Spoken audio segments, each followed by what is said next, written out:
창세기 45장.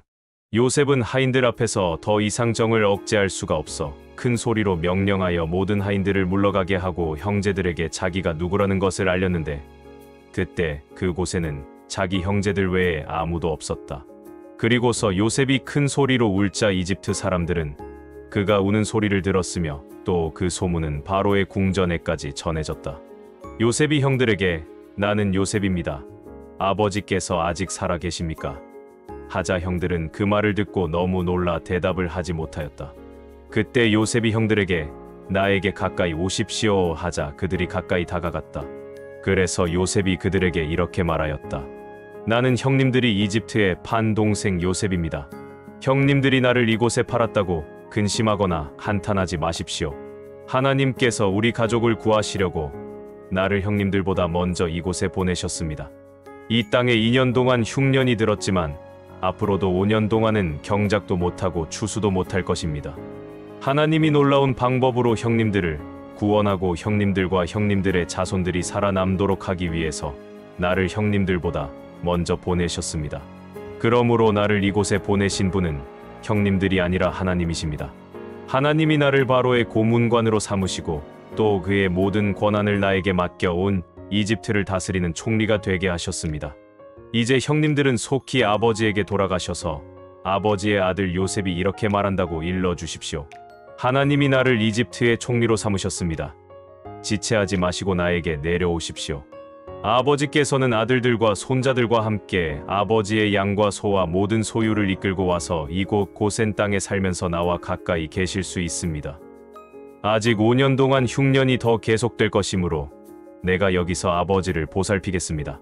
그렇지 않으면 아버지와 집안 식구들과 짐승이 다 굶주리게 될 것입니다. 여러 형님들과 동생 베냐민도 내가 정말 요셉이라는 것을 보셨습니다. 그러니 이제 내가 이집트에서 누리고 있는 이 모든 영화와 형님들이 본 것을 다 아버지에게 말씀드리고 서둘러 아버지를 모시고 내려오십시오. 그리고서 그가 자기 동생 베냐민을 끌어안고 울자 베냐민도 요셉을 끌어안고 울었다. 그리고 요셉은 형들과 하나하나 입맞추며 울었다. 그제서야 형들이 요셉과 말하기 시작하였다. 요셉의 형제들이 왔다는 소문이 바로의 궁전에 전해지자 왕과 신하들이 다 기뻐하였다. 그때 바로가 요셉에게 말하였다. 너는 내 형들에게 식량을 싣고 가나안 땅에 돌아가서 내 아버지와 가족을 데려오라고 하라.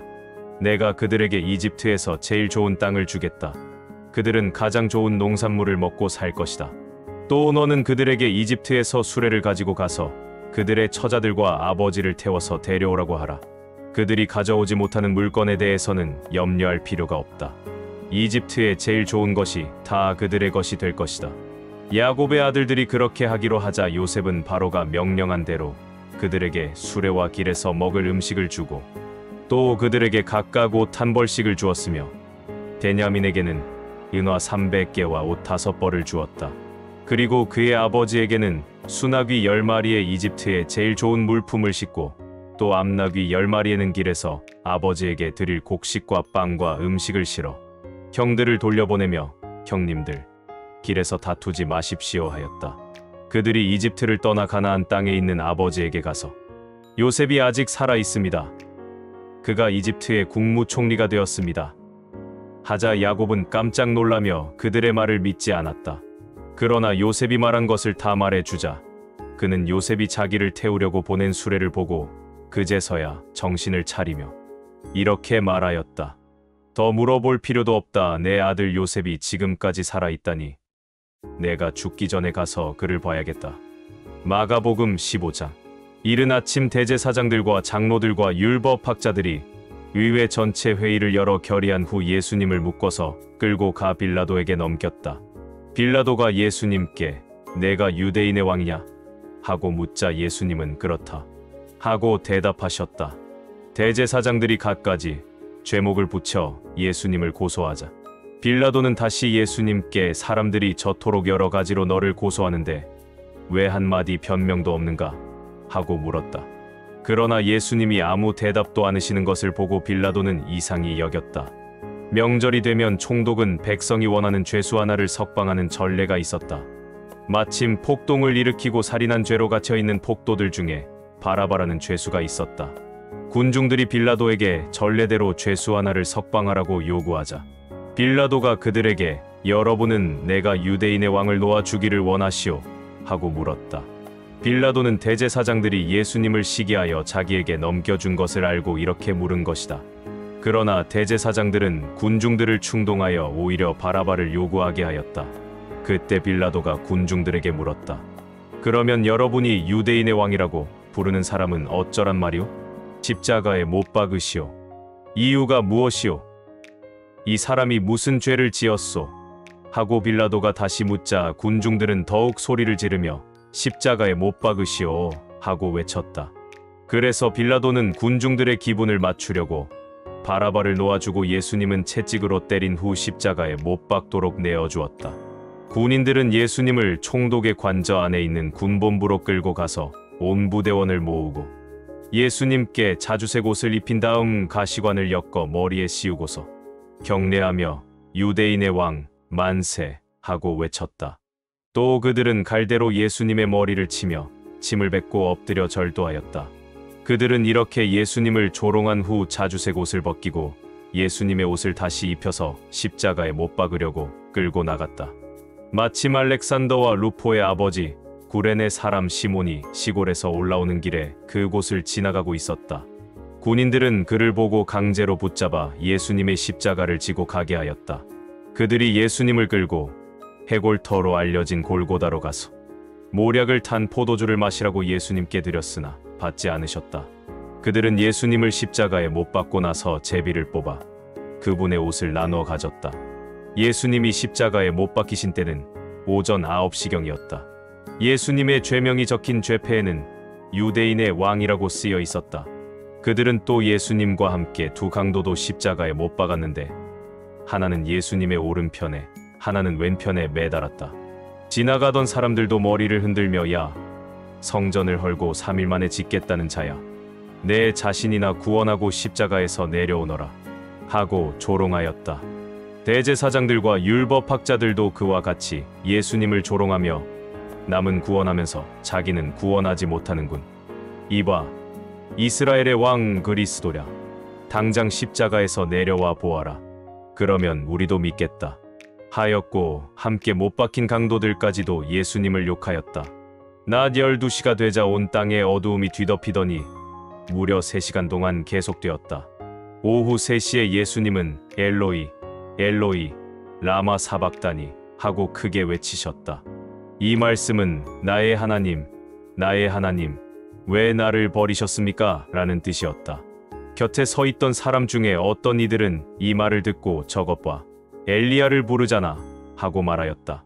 그때 한 사람이 달려가 해면을 신 포도주에 적셔 갈대에 꿰어다가 예수님의 입에 대며 엘리야가 와서 내려주나 보자 하였다.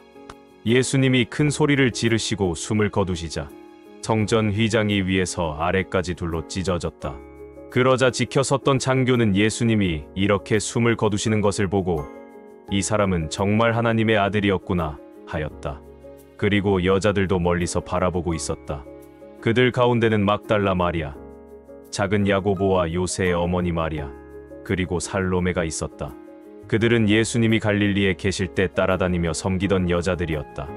그 밖에도 예수님을 따라 예루살렘에 함께 올라온 여자들도 많이 있었다.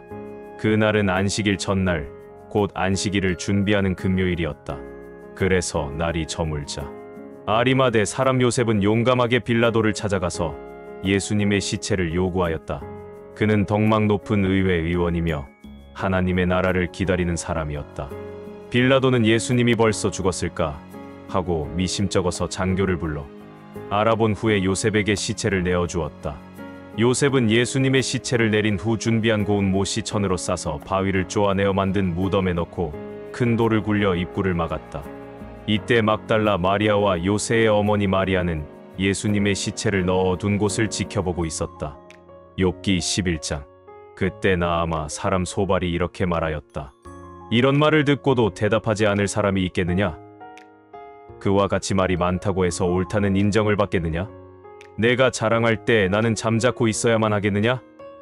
내가 비웃으면 너를 부끄럽게 할 자가 없겠느냐?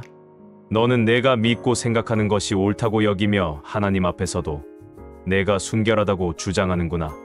하나님이 입을 열어 너에게 대답하시며 지혜의 비밀을 너에게 알려주시기 원한다.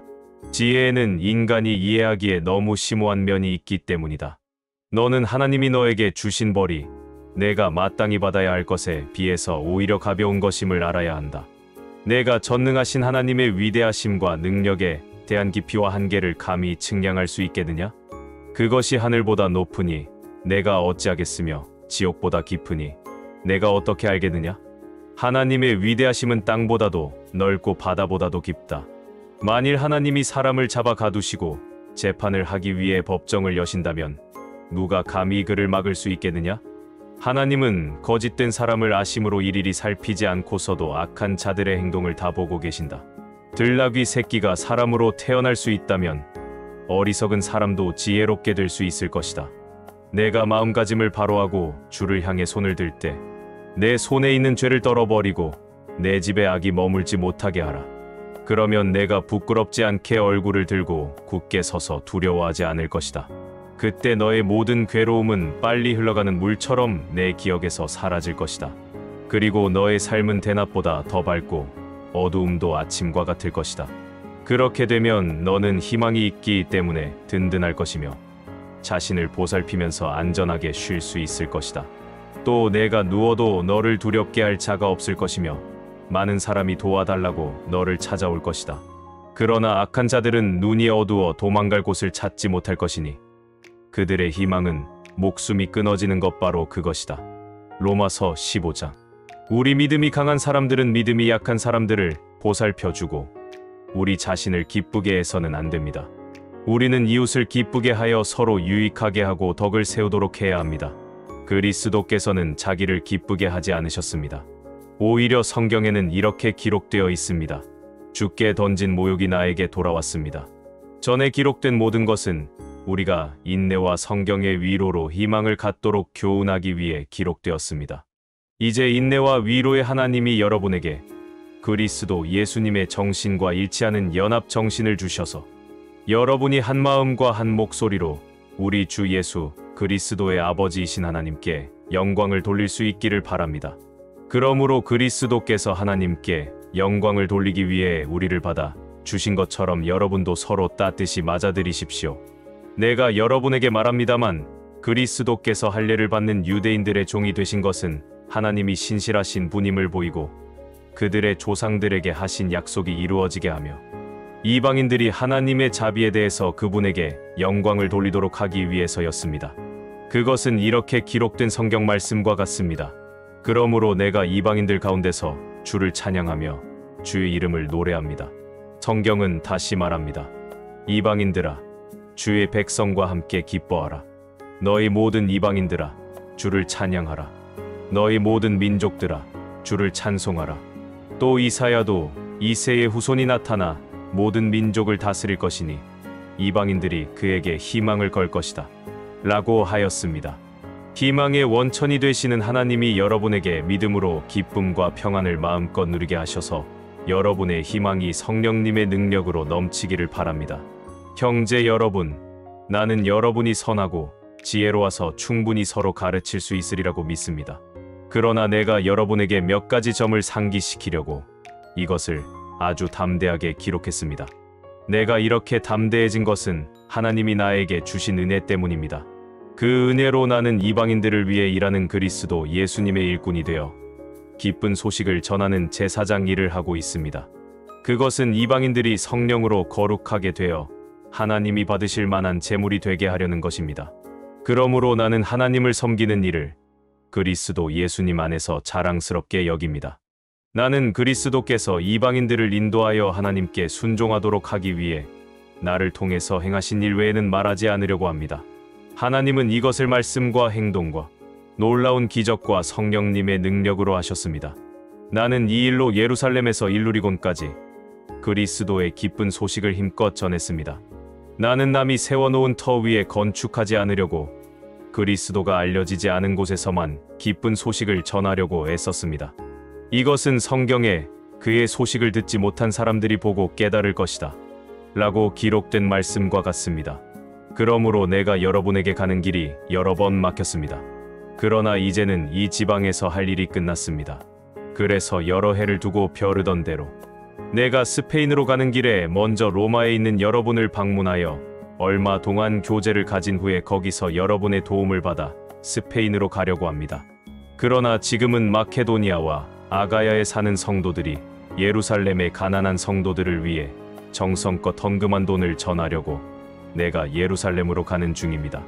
그들은 기쁜 마음으로 헌금을 했습니다만 사실은 예루살렘 성도들에게 빚진 사람들입니다. 이방인들이 유대인들의 영적인 축복을 나눠 가졌다면 마땅히 물질로 그들을 도와야 합니다. 나는 예루살렘 성도들에게 이 헌금을 안전하게 전한 후에 여러분에게 들렀다가 스페인으로 가려고 합니다. 내가 여러분에게 갈 때는 그리스도의 넘치는 축복을 가져가리라고 믿습니다. 형제 여러분, 내가 주 예수 그리스도와 성령님의 사랑으로 여러분에게 부탁합니다. 나도 기도하지만 여러분도 나를 위해 열심히 기도해 주십시오. 내가 유대에 있는 불신자들에게서 안전하게 보호를 받고 예루살렘에서 나의 섬기는 일이 그곳 성도들에게 기쁨이 될 수 있도록 기도해 주십시오. 그러면 내가 하나님의 뜻을 따라 기쁜 마음으로 여러분에게 가서 함께 편히 쉬게 될 것입니다. 평화의 하나님이 여러분 모두와 함께 계시기를 빕니다. 아멘.